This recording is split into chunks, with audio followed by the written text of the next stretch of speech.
ça veut tout simplement dire l'apparence. Quand on embellit quelque chose, quand on orne quelque chose, c'est pour son apparence, pour que ça paraisse beau, ça paraît bien, beau à voir, mais qu'est-ce qu'il y a dedans? C'est ce qui intéresse Jésus. Et vous allez voir dans sa conversation avec les pharisiens, Jésus les appellera des tombeaux blanchis. Un tombeau, quand Jésus parle des tombeaux blanchis, dans notre culture aujourd'hui, qui est en train d'ailleurs de prendre de l'ampleur au Congo, vous allez voir que les gens dépensent beaucoup d'argent pour faire des pierres tombales ces derniers temps. Pierre tombale qui est devenue comme une maison. Mais qu'est-ce qu'il y a dedans? Des ossements. C'est cela que Jésus a appelé il a qualifié les pharisiens. Ils étaient des tombeaux blanchis. Des gens qui apparaissaient au-devant de gens comme étant des saints, mais pendant que dans le cœur, ils étaient vides de toute bonne œuvre. Et Jésus le dit que vous bloquez même le porte aux gens. Pendant que vous-même, vous n'entrerez pas, au lieu même de laisser aux gens d'entrer, mais vous les bloquez la porte. Amen. Alors, nous avons vu que nous, en tant que des chrétiens, et il y a les corps, tous les deux esprits qui sont opposés aiment toujours habiter les corps humains. Le démon veut habiter le corps humain et le Saint-Esprit s'est choisi le corps humain comme étant la demeure. Alors, ces deux esprits ne peuvent pas habiter le même corps. Ils ne peuvent pas cohabiter. Si l'un est là, l'autre ne peut pas entrer. Et si l'autre est là, l'un ne peut pas entrer. Ils ne peuvent pas être ensemble. Alors, Jésus dit que quand quelqu'un est délivré, nous sommes délivrés de tout ce qui est de mal, de tout ce qui peut venir nous attaquer notre corps. Alors, il veut nous habiter, nous. Et lorsque les mauvais esprits, ils partent, ils vont dans les endroits très arides et ils seront inconfortables là-bas, ils vont se dire, rentrons dans notre maison, dans notre corps, là où nous habitions. Nous étions à l'aise là-bas. Et quand ils viennent, ils trouvent que la maison est vide. Vide, inoccupée, non habitée. Au lieu qu'ils puissent venir et faire de cette maison son habitation, la Bible dit, au lieu de faire ça, il va aller et appeler d'autres démons. Il va faire un recrutement. Et il prendra cette fois-ci les démons plus forts que lui. Et la situation de cette personne sera pire qu'avant. Et nous avions dit que nous avons tout intérêt de nous borner sur la relation avec cette personne qui peut garder la maison.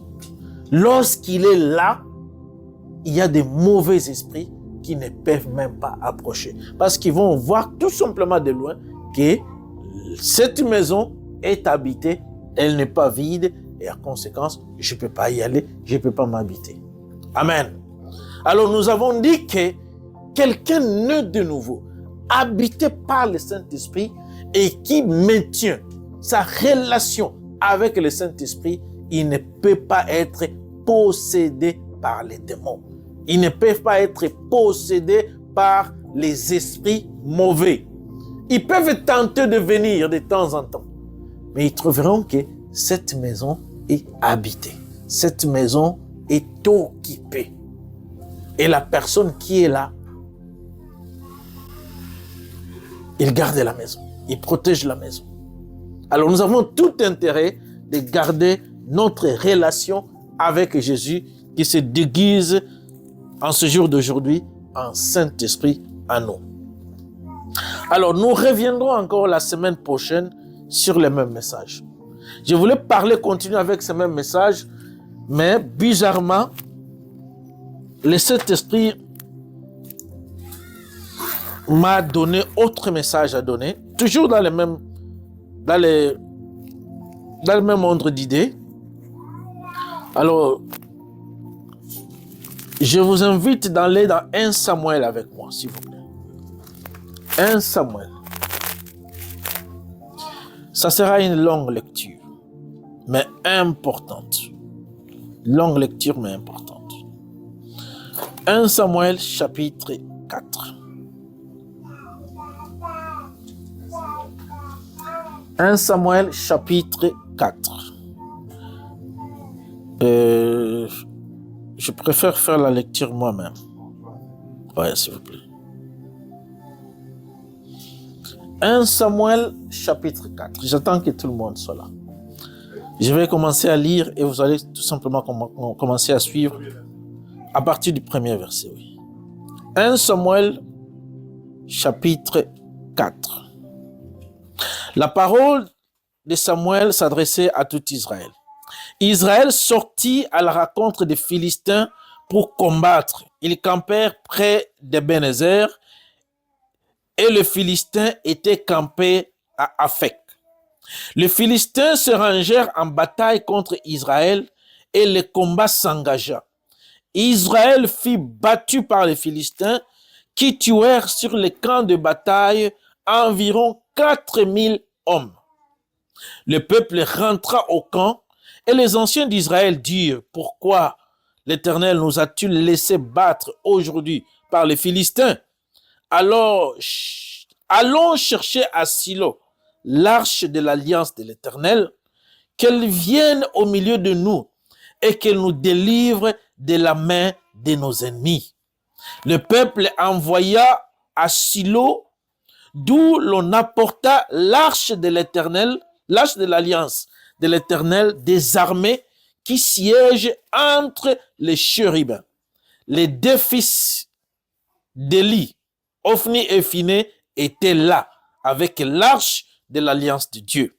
Lorsque l'arche de l'alliance de l'Éternel entra dans le camp, tout Israël poussa de grands cris de joie et la terre en fit un branle. Oh, j'aime ça. La présence de l'Éternel est là. Le retentissement de ces cris fut entendu des Philistins et ils dirent: que signifient ces grands cris qui retentissent dans les camps des Hébreux? Et ils apprirent que l'arche de l'Éternel était arrivée au camp. J'aime ça aussi. Les Philistins eurent peur parce qu'ils crurent que Dieu était venu dans le camp. Malheur à nous, dirait-il, car il n'en a pas été ainsi jusqu'à présent. Malheur à nous, qui nous délivrera de la main de ce Dieu puissant? Ce sont ces dieux qui ont frappé les Égyptiens de toutes sortes de plaies dans le désert. Fortifiez-vous et soyez des hommes. Ça, c'est quelqu'un qui dit maintenant. Philistins, de peur que vous ne soyez asservis aux Hébreux comme ils vous ont été asservis. Soyez des hommes et combattez. Les Philistins livrèrent bataille et Israël fut battu. Chacun s'enfuit dans sa tente. La défaite fut très grande et il tomba d'Israël 30 000 hommes. Avant, c'était combien? C'était 4 000. Cette fois-ci, c'est maintenant 30 000 avec l'arche. Sans l'arche, c'était 4 000. Avec l'arche, c'est 30 000 hommes de pied. L'arche de Dieu fut prise. Oh, my goodness. Le deux fils d'Élie, Ophni et Phiné, moururent.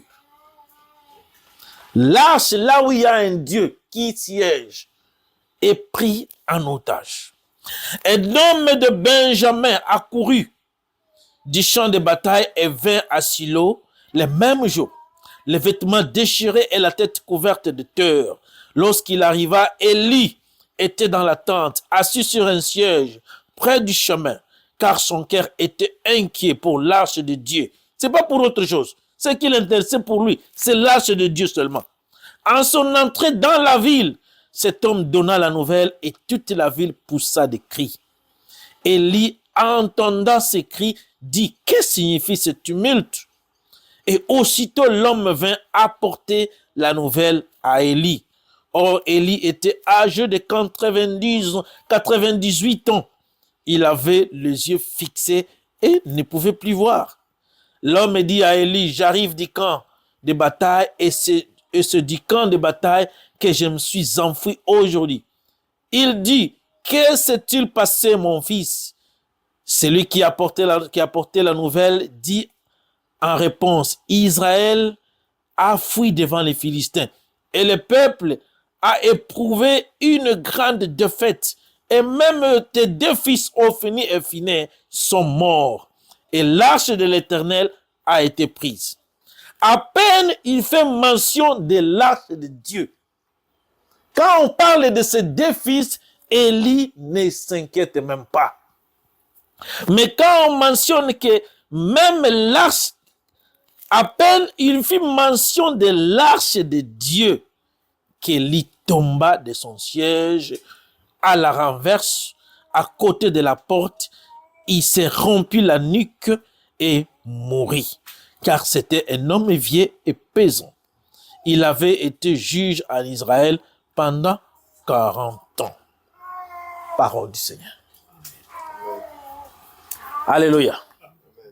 Nous sommes en train de parler de ce grand thème, les services et le Saint-Esprit. Alléluia. Les services et le Saint-Esprit.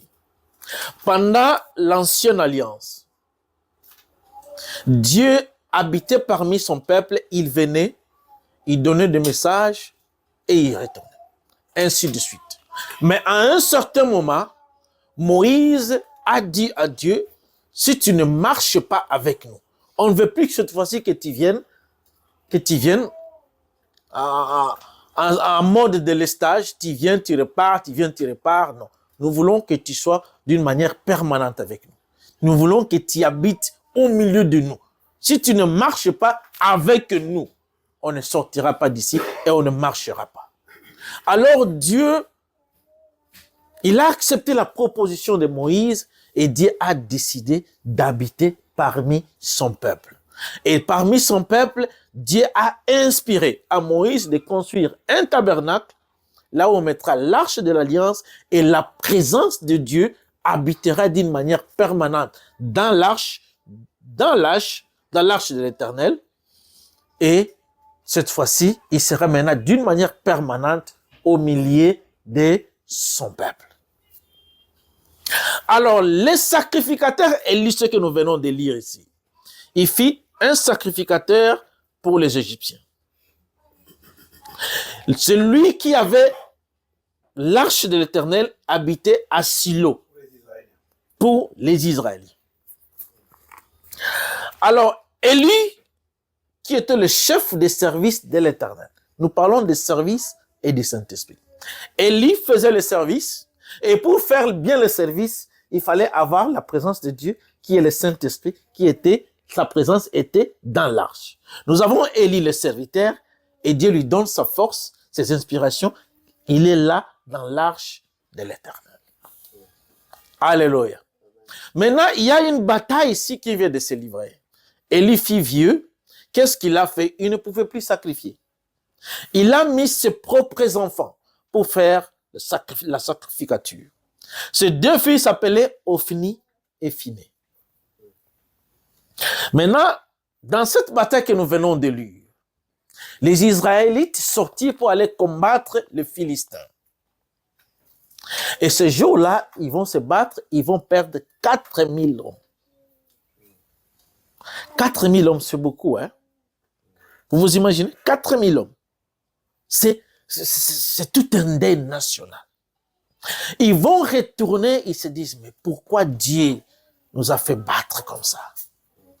Prenons maintenant Dieu lui-même, qu'on aille avec lui au front des batailles, qu'on prenne l'arche qui incarne la présence de Dieu, qu'on l'amène avec nous au champ de bataille. C'est pour qu'on puisse avoir quoi? Qu'on puisse avoir la victoire, parce que Dieu est là. Pourquoi ils ont eu cette inspiration? Parce qu'ils savaient que partout là où ils avaient l'arche de l'Éternel, il y avait la victoire sur ses ennemis. Ils arrivent au fond de bataille, ils seront battus cette fois-ci, ce n'est plus 4000 hommes, c'est combien? C'est 38 000 hommes. Oh my goodness. Quel deuil. Toutes ces femmes qui sont restées au camp, c'est 38 000 hommes qui viennent de tomber. Elles deviennent tous des veuve. Comme cela ne suffisait pas, l'arche là où était Dieu, comment se fait-il que les peuples d'Israël peuvent avoir cette défaite pendant que Dieu est là, Dieu est au milieu d'eux? Ils ont amené Dieu comme étant un secours, comme étant une aide, une intervention. Et personne ne peut défier Dieu. Personne ne peut défaire Dieu. Mais il vient d'être défait. Et comme cela ne suffisait pas, Dieu est pris en otage. Dieu, dans son arche, sa présence est pris en otage par les ennemis. Ils sont partis avec l'arche et 38 000 hommes sont tombés. Alléluia. Nous sommes en train de parler des services. Alors, ce sera en vain de parler de ce thème, de ces services sans savoir la cause. Pourquoi est-ce que Dieu est là, mais inopérationnel? Il n'agit pas. Parce que dans toutes les batailles qu'ils ont livrées avant, lorsque l'arche est là, c'était la victoire certaine. Cette fois-ci, l'arche est là, c'est la défaite.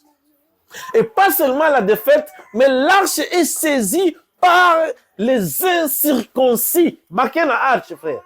Bakena nzambe. Nzambe bakena otage ndenge tomoni et pas ba israélien. Nzambe bakena ye. Nzambe bakena en otage. Soki siko tozongi, nous parlons des services de Dieu. Soki siko tozongi. Dans 1 Samuel chapitre 3, dans 2, vous allez voir que la source de cette défaite, Faraja, where's my phone? I'll bring you quick. Thank you, maman.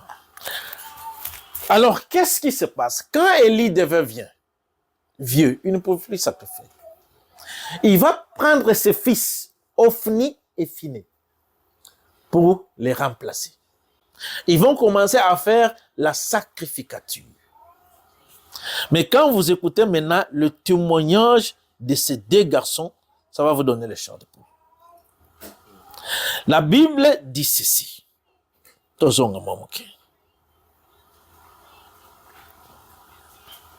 Chapitre 2, verset 12. Ouais, on a 2. Ouais, lisez, frère. Ok. Les fils d'Élie étaient des hommes pervers.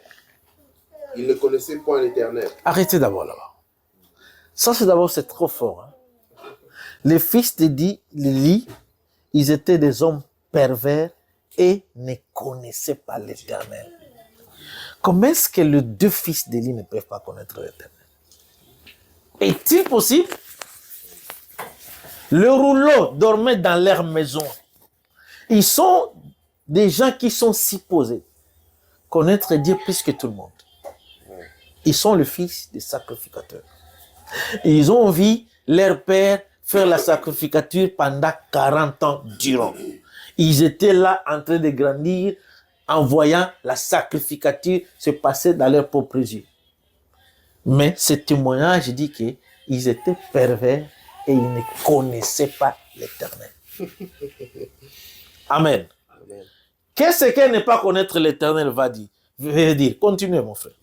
Et voici quelle était la manière d'agir de ces sacrificateurs à l'égard du peuple. Lorsque quelqu'un offrait un sacrifice, le serviteur du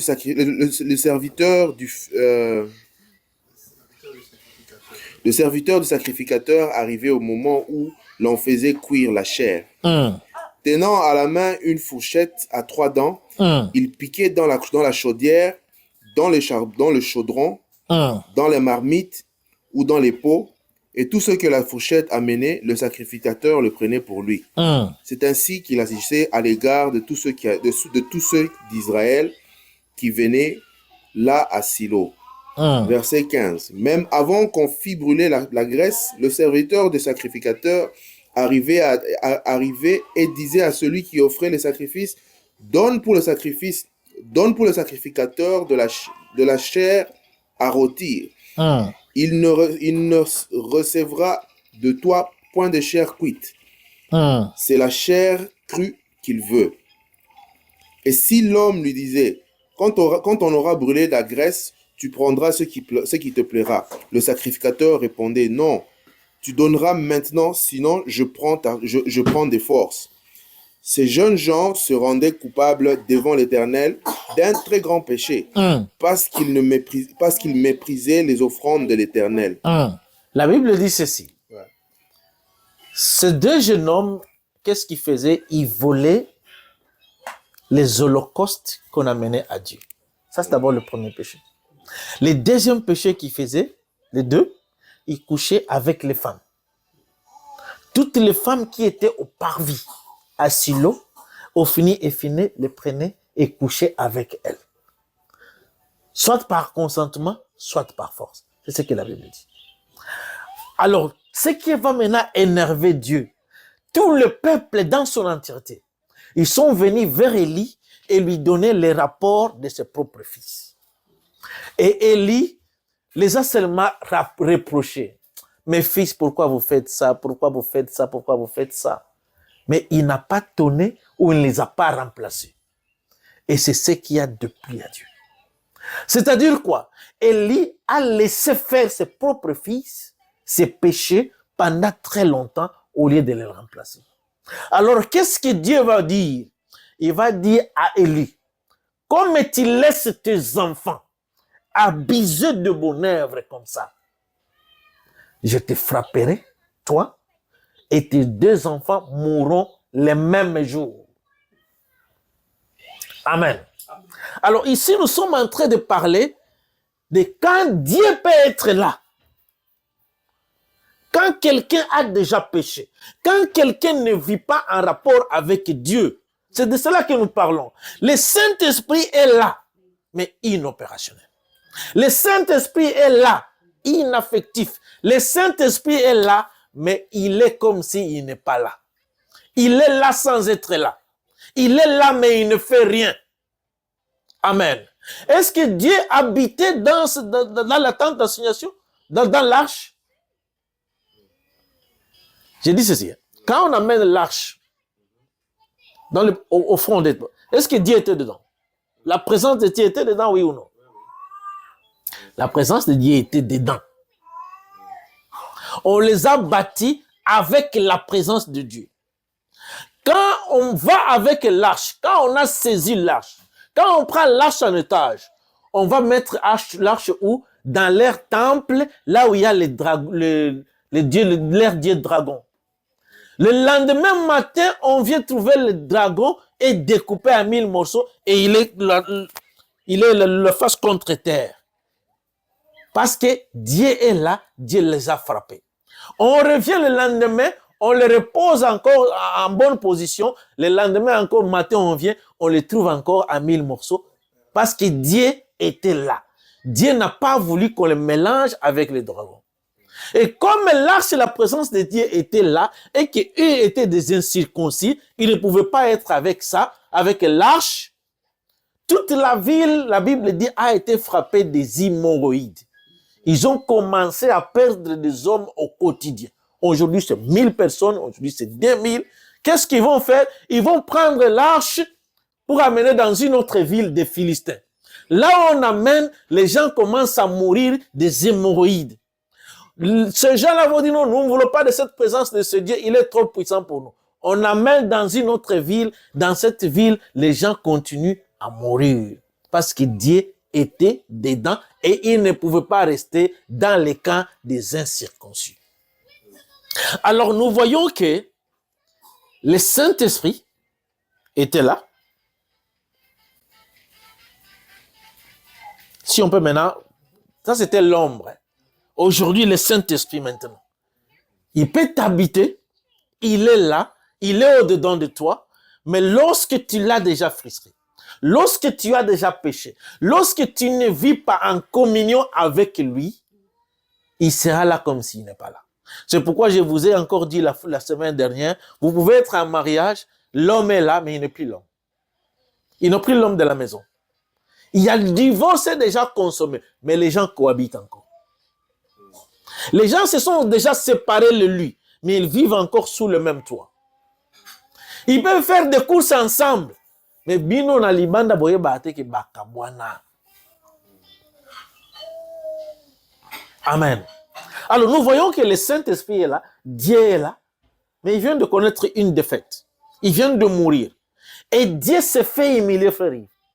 Dieu accepte même qu'on lui prenne en otage. Il est OK avec ça, qu'on l'amène en otage, mais pourvu qu'il n'agisse pas pour des pécheurs. Il accepte cette grande humiliation.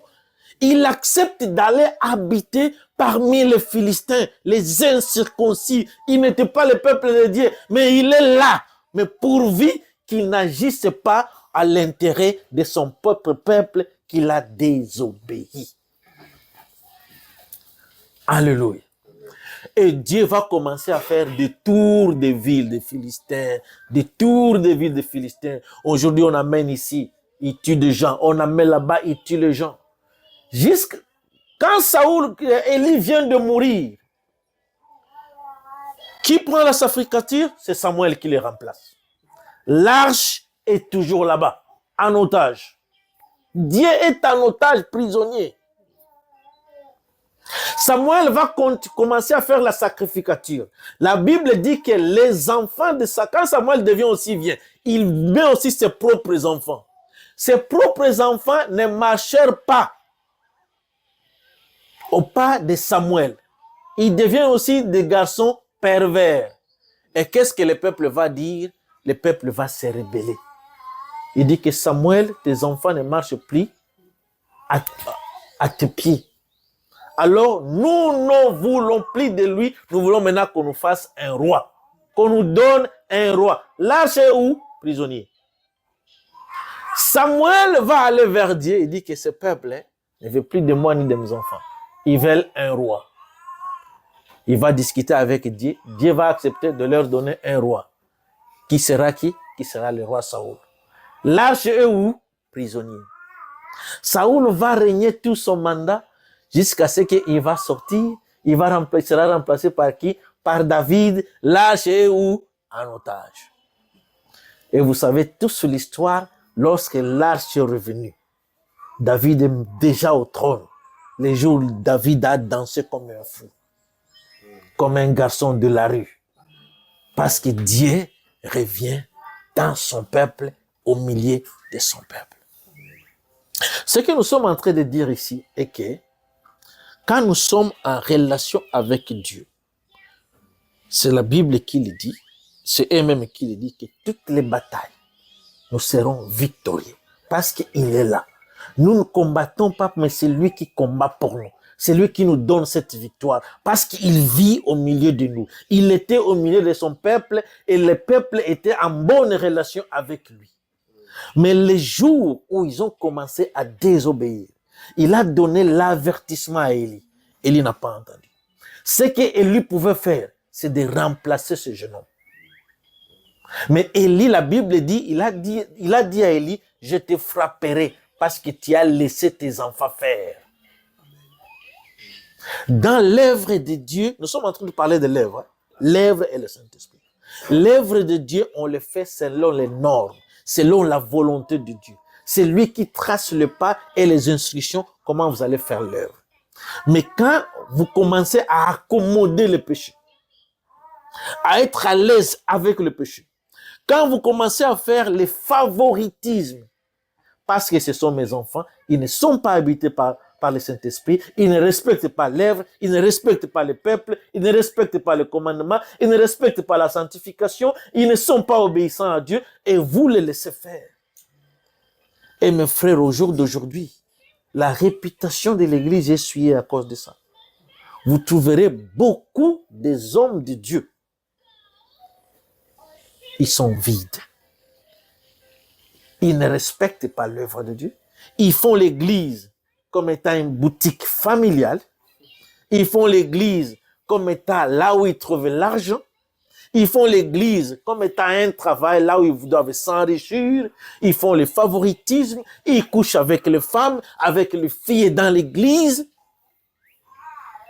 Et vous allez voir que Dieu peut être là. Dieu l'a appelé. Dieu l'a oint. Et Dieu n'agit plus. Et vous allez voir que c'est ce que nous sommes en train de nous dire, que vous allez voir que nos réunions, nos congrégations, nos cultes sont devenus comme des réunions de Congolais. Parce qu'on ne respecte pas l'œuvre. On ne respecte pas les normes. On n'est pas en relation avec le Saint-Esprit. Il peut être là, mais il vous regarde faire. Il n'agit pas, il n'est pas opérationnel, les dons ne sont pas en mouvement, les dons n'agissent pas dans l'église. Il n'y a pas de guérison, il n'y a pas de prophétie, il n'y a rien de charisme. Ce n'est pas qu'il n'est pas là. Il est là comme il était avec les enfants d'Israël au fond des batailles. Mais il n'agit pas. Il reste inopérationnel. Dieu accepte d'être humilié chez les Philistins. Mais pourvu qu'il n'agisse pas. Pourvu qu'il n'agisse. Il accepte d'aller en otage. Mais là où il est parti, comme il était dedans, il commence à faire des œuvres. Cela nous prouve qu'il était dedans. Sa présence était là. Il commence à faire les œuvres là-bas. Il commence à tuer les Philistins tous les jours. Alléluia.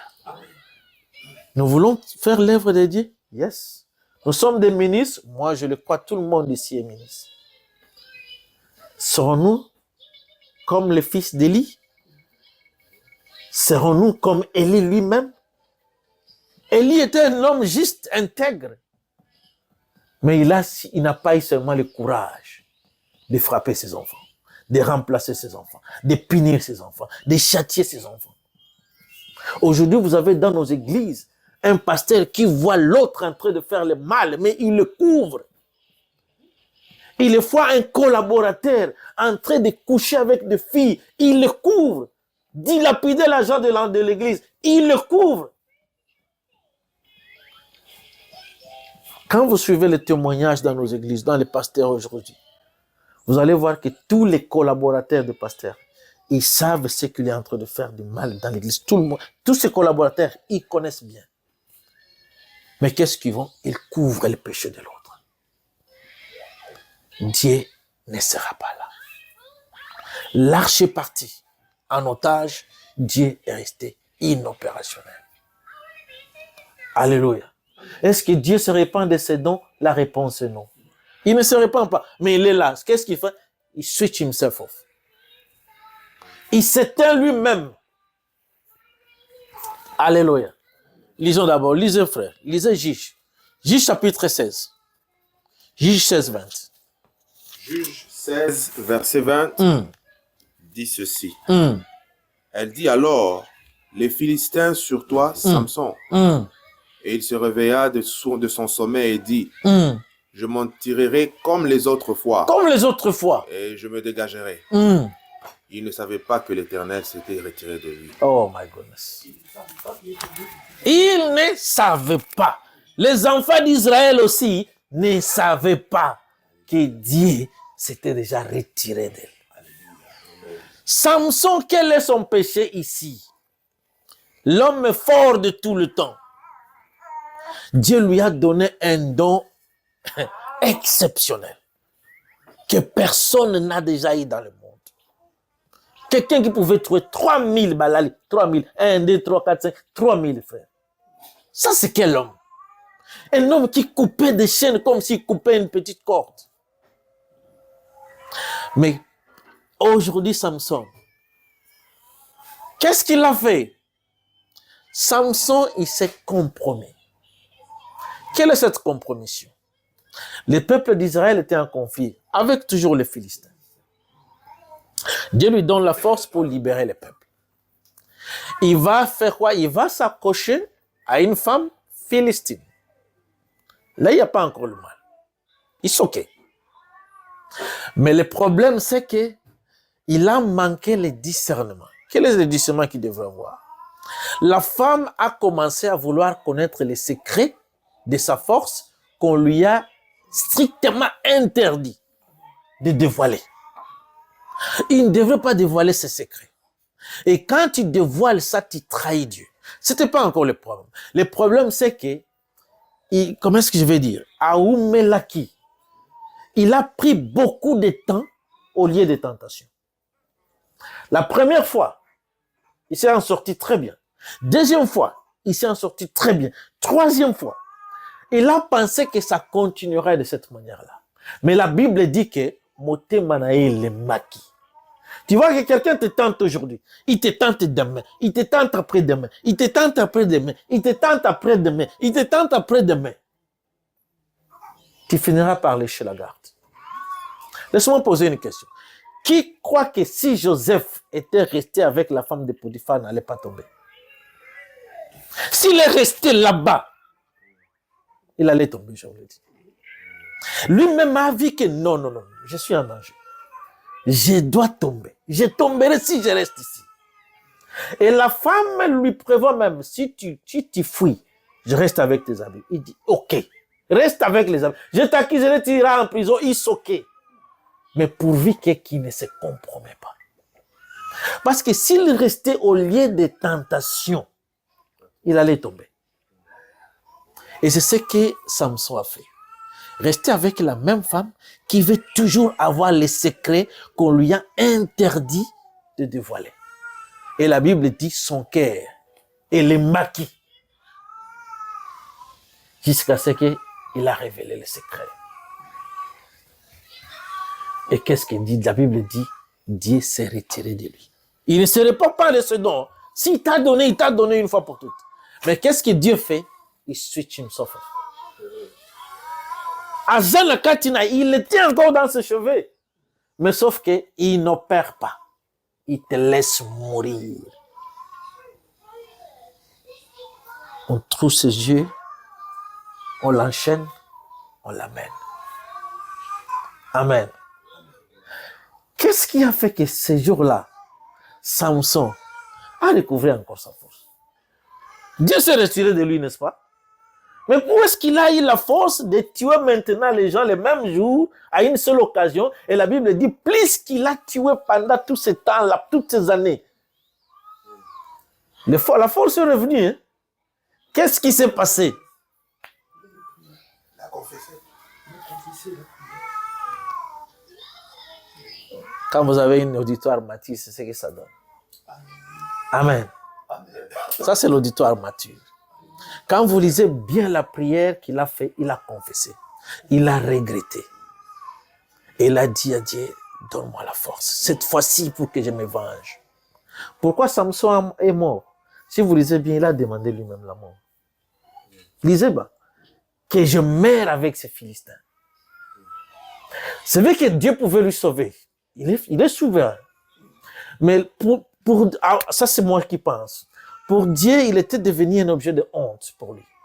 Parce que cette trahison, j'oublie le verset, il dit, vous Israélites, même si vous me trahissez comme Samson, je trouverai, c'est dans Ésaïe.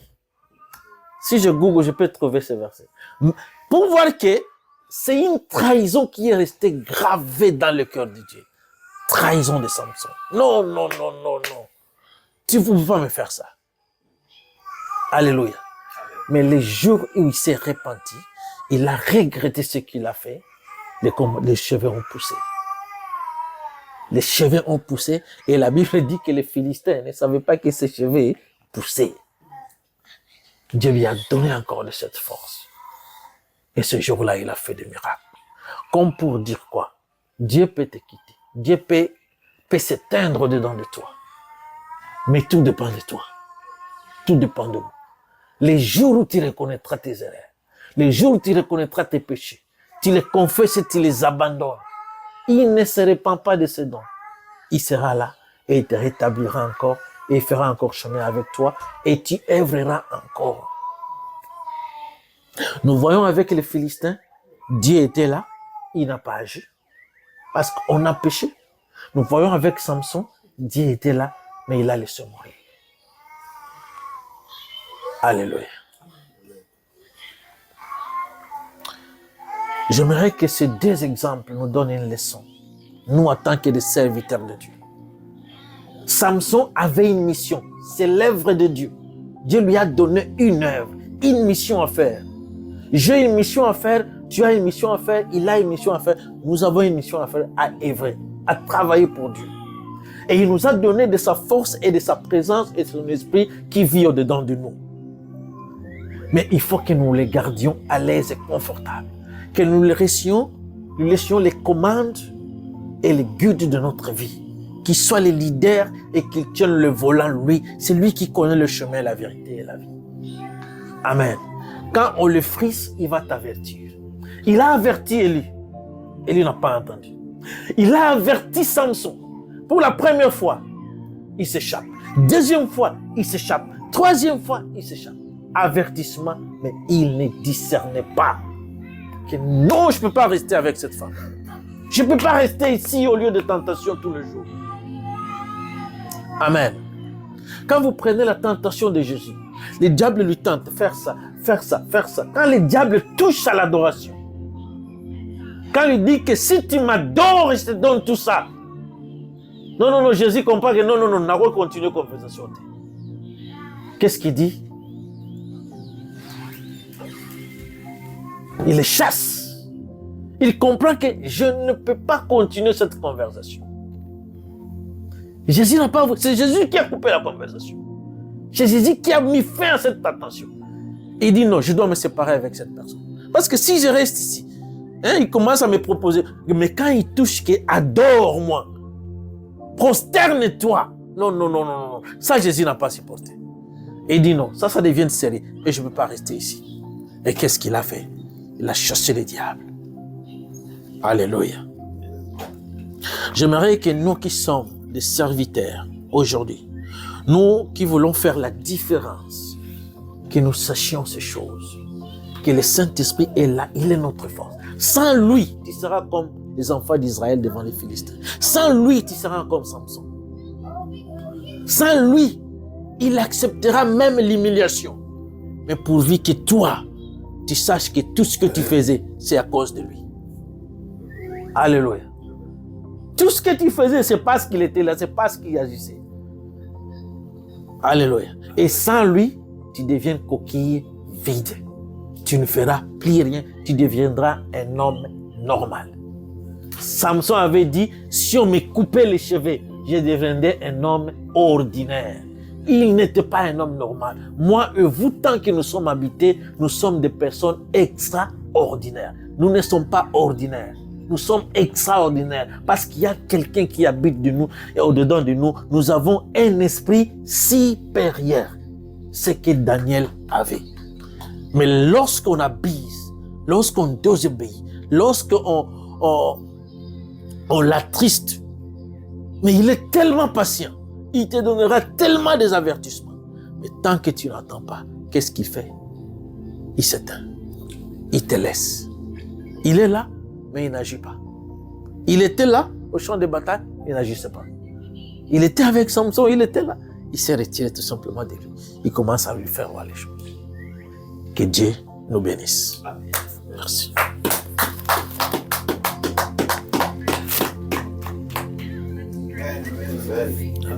Alléluia. Amen.